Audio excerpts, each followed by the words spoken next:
Bienvenue dans le podcast des Audacieux Normands par la Caisse d'épargne Normandie. Notre objectif est simple, vous inspirer, vous donner envie d'entreprendre, bref, d'être audacieux. Nous partons à la rencontre des Normandes et Normands au parcours incroyable.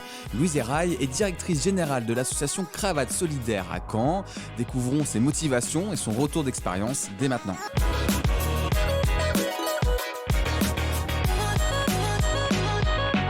Bonjour Louise. Bonjour Ambroise. Merci d'être là et qu'on puisse échanger. Peux-tu nous expliquer ce qu'est la Cravate Solidaire ? Alors la Cravate Solidaire, c'est une association qui est nationale, qui est née à Paris en 2012, qui a été créée par 3 étudiants en école de commerce et qui s'est développée un peu partout en France. Maintenant, elle est présente sur l'ensemble de la Normandie, une à Rouen et une à Caen. À Caen, on est implanté depuis 2015. Et notre objectif, en fait, c'est vraiment d'accompagner toute personne qui en a besoin à la préparation à l'entretien d'embauche. Ouais, c'est vrai qu'on peut y voir une certaine inégalité dès le départ, en fait. Avant même l'entretien, on sait qu'on a peut-être moins de chances d'obtenir un poste. On va pouvoir parler un peu plus de cette action peut-être un peu plus tard, au fur et à mesure des questions. As-tu commencé directement en tant que directrice générale de cette association ? Pas du tout. Moi, j'ai démarré en tant que stagiaire pendant mon Master 2 à l'IAE de Caen. C'était une copine qui m'avait parlé de l'association, je ne connaissais pas forcément. Et voilà, le projet m'a plu. Donc, j'ai postulé de manière spontanée. J'ai été prise en stage à la Cravate. Donc, j'ai fait ça pendant 6 mois dans le cadre de mon Master 2. Et ensuite, en fait, la présidente de l'association m'a proposé de continuer l'aventure Cravate Solidaire, mais en tant que salariée. Et j'ai donc été salariée à plein temps sur le développement des partenariats et de l'association de manière générale. Donc, j'ai été ensuite, pendant 1 an, chargée du développement de l'association. Et puis maintenant, directrice générale. Et maintenant, directrice de l'association. C'est top, un parcours comme celui-là, parce que c'est rapide, dans le sens où certains attendent des années avant d'avoir autant de responsabilités. Là, on voit que ça va assez rapidement. Mais en quoi ça consiste, en fait, d'être directrice générale ? C'est quoi tes missions au quotidien ? Alors, les missions au quotidien, c'est assez varié. Ça va être... j'ai pas forcément de journée type, ou en tout cas, c'est pas toujours la même chose. Ça va être des rencontres partenaires pour développer les partenariats de l'association, donc avec des entreprises, des associations, des structures du secteur public aussi. Ça peut être représenter l'association pendant des événements, communiquer autour de l'association et également lever des fonds en fait, pour l'association. Comment as-tu obtenu aussi rapidement la confiance de la présidente, celle de ton employeur, pour te confier de telles responsabilités ? Eh bien, c'est un rapport où on échange beaucoup, où on a à peu près le même âge. Elle est un petit peu plus âgée que moi, mais on est sur la même tranche d'âge. Et voilà, je pense qu'on défend les mêmes valeurs aussi. Et c'est ce qui a fait que je pense qu'on s'est fait confiance assez rapidement. Oui, il y a une certaine relation de proximité, il y a un vrai lien qui se crée, je suppose. Tout à fait, oui. Puis comme je le disais, ça passe beaucoup par l'échange et par la transparence. Alors, il y a la confiance de ta présidente, mais il y a aussi la confiance en toi qui est important, parce que, en quelque sorte, faut être prêt à accepter ses responsabilités. Tout d'un coup, c'est toi qui vas tout chapeauter dans cette association sur Caen. Est-ce que tu as eu un moment d'hésitation quand même ? Je dirais pas d'hésitation, mais j'ai réfléchi en tout cas pendant un moment à cette proposition. Mais oui, je dis pas que c'était forcément évident de l'accepter tout de suite, parce qu'effectivement, c'est beaucoup de responsabilités, que je suis jeune encore. Donc voilà, c'est pas forcément habituel pour moi. Tu as quel âge ? J'ai 27 ans, donc voilà, je suis encore jeune. Mais j'ai eu envie, en fait, surtout ce qui m'a motivée, c'est le challenge que ça pouvait représenter. Et voilà, c'est ça qui m'a décidée vers le positif, quoi. Ouais. Alors après, il faut voir aussi que ton poste et l'association dans laquelle tu travailles, c'est pas une entreprise privée. Ça veut dire qu'il y a des choses en plus, notamment il y a un aspect d'entraide, de solidarité que vous défendez. Est-ce que c'est quelque chose sur lequel toi tu es sensible, qui te motive au quotidien ? Oui, tout à fait. Et moi, c'est ça qui a fait que j'ai eu envie de m'engager dans cette association au départ. C'est qu'elle collait à mes valeurs. Moi, depuis un moment, même depuis que je suis toute petite, en fait, je m'intéresse beaucoup à la solidarité, au fait d'aider les gens, d'être tournée vers les autres et de s'ouvrir. Voilà, la transmission, l'ouverture, la solidarité, c'est toujours des valeurs qui m'ont parlé et qui m'animent. Donc, ça m'a semblé assez évident pour moi dans cette association qui est en plus basée dans un quartier prioritaire, celui de la Grâce de Dieu. Voilà, c'était un milieu qui d'emblée me parlait, en fait. Et comment tu l'expliques ça? Comment se sont fait ces racines en quelque sorte, cette sensibilité que tu as à ce genre de valeurs? Je pense que même si ça fait un peu cliché de dire ça comme ça, mais je pense que ce sont mes parents aussi qui m'ont beaucoup sensibilisée à ça. Et c'est aussi les rencontres que j'ai fait dans mes études quand j'étais à la fac à Caen, où j'ai commencé à faire du bénévolat grâce à un ami à moi qui m'avait introduit dans ce milieu. Et voilà, c'est chemin faisant, en fait, tout au long de mon parcours, que j'ai confirmé cette volonté-là.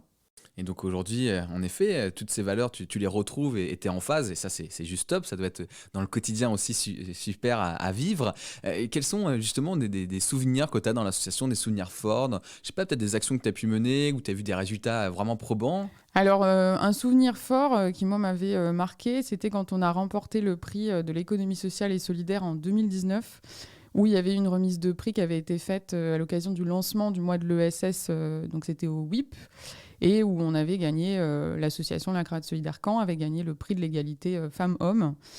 Et voilà, c'est un moment qui m'a marqué parce que c'était quelque chose de collectif, qu'on avait imaginé ensemble et qui faisait complètement sens avec notre action. Moi, l'ESS, de manière générale, bah, c'est pareil, c'est quelque chose qui me parle beaucoup, que je défends et que j'ai envie de continuer à défendre dans ma vie, en fait. Et je trouvais ça d'autant plus marquant que ça se passe dans ce contexte-là. Alors après, je suppose aussi que tu rencontres beaucoup de personnes, que c'est très humain ton activité. Est-ce que justement, ça aussi, c'est important pour toi de rencontrer des personnes différentes très régulièrement, des personnes en effet qui ont aussi besoin d'un coup de pouce et pas que, on va dire, sur la fameuse cravate, comme on dit, mais aussi sur une confiance en soi, de se lancer. Ça doit être aussi passionnant de rencontrer ces parcours-là. Oui, totalement. Même si moi, dans mon action, dans mon action au sein de la cravate, je ne suis pas directement présente pendant les ateliers coup de pouce, mais je rencontre des partenaires et des fois également des bénéficiaires qu'on peut accompagner.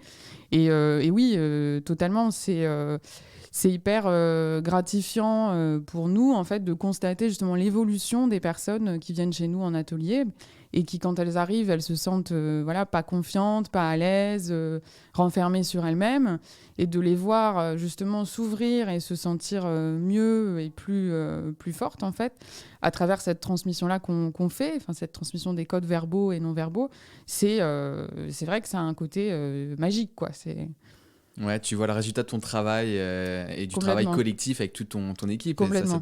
ça doit être top. Vois-tu une différence par rapport à tes camarades de classe? Parce que tu l'as dit, tu as fait un master à l'IAE. On sait que l'IAE, c'est une sorte d'école de commerce, mais publique, et que on se destine aussi des fois à des postes qui sont plus dans des entreprises privées, de cadres, etc. Et donc peut-être que ça crée quelque chose qui est deux parcours très différents. Est-ce que tu vois déjà des différences se faire entre ton quotidien et ceux de tes amis ou des connaissances que tu avais lors de tes études? Oui, il y a des différences. Et alors, je sais que dans mes anciens camarades de promo, il y en a qui sont dans des secteurs maintenant assez variés, mais il y a une personne qui travaille qui dirige une maison de retraite, une autre personne qui va être dans le domaine du secteur public, donc qui travaille pour un département voisin. Et voilà, une autre personne qui est partie dans la finance solidaire. Donc, c'est vrai qu'on a tous pris des chemins très différents, en fait, mais qui finalement se recoupent toujours autour des mêmes valeurs. Et je pense que c'est pour ça qu'on ne s'est pas vraiment éloignés les uns des autres et qu'on est toujours en contact. C'est parce que finalement, je pense, et c'est mon avis, qu'on s'était aussi captés sur ces mêmes valeurs. Est-ce que tu penses qu'il faut avoir une certaine audace quand même pour aller vers justement ces valeurs-là? La facilité, c'est quand même plus un repli sur soi, penser à ce qu'on va gagner, son salaire, et puis à regarder Netflix. Évidemment, je grossis le trait, mais là, on sent qu'il y a une certaine ouverture chez toi et chez tes amis. Est-ce qu'il faut avoir l'audace de faire cela? Oui, je pense, parce que effectivement, ça peut paraître beaucoup plus simple d'aller vers des postes de cadre où le salaire est plus confortable des fois, où il y a peut-être plus de normes et du coup, ça peut être aussi plus rassurant pour les personnes. Mais en même temps, moi, depuis en tout cas que j'ai commencé ma vie professionnelle, j'ai toujours été dans des structures associatives. Je n'ai jamais travaillé en entreprise, ou en tout cas jamais pendant longtemps en tant que salarié. Et voilà, en fait, donc comment dire, ce qui, c'est quelque chose qui est vraiment chez moi très ancré et chez mes amis aussi, effectivement, et qui, je me suis jamais posé la question de faire autrement. Donc c'est vrai que c'est ancré. Tu aimerais que justement plus de personnes aient ces valeurs-là ou en tout cas aient envie de s'intéresser au bénévolat. Ça veut dire même pas consacrer toute sa vie à une association ou tout son avenir professionnel, mais ne serait-ce que quelques soirées, ses week-ends, etc. Tu as l'impression que ça pourrait être développé?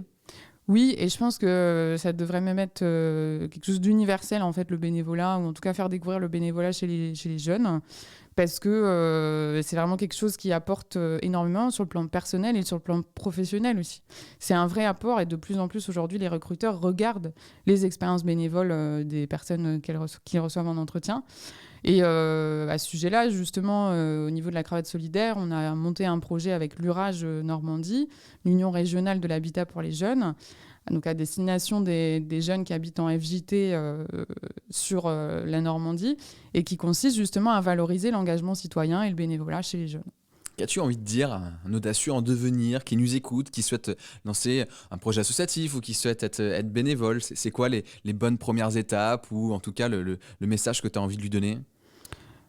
Faut y aller, faut se lancer. Moi, je pense que effectivement, si on est animé par un projet associatif qui nous anime au quotidien, qui nous donne envie de nous lever le matin, de rencontrer des gens, de porter une énergie, je pense qu'il ne faut pas se poser 3000 questions et il faut le faire.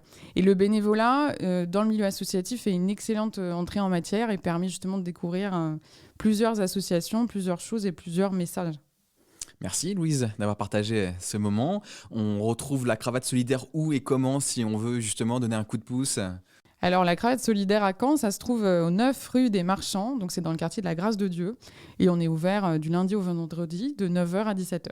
Je suppose qu'on peut vous retrouver sur un site internet, sur vos réseaux sociaux pour découvrir tout ça? Tout à fait, sur Facebook et LinkedIn. On a une page Facebook et une page LinkedIn, alors n'hésitez pas. Super, on se dit à très bientôt Louise. Merci Ambroise.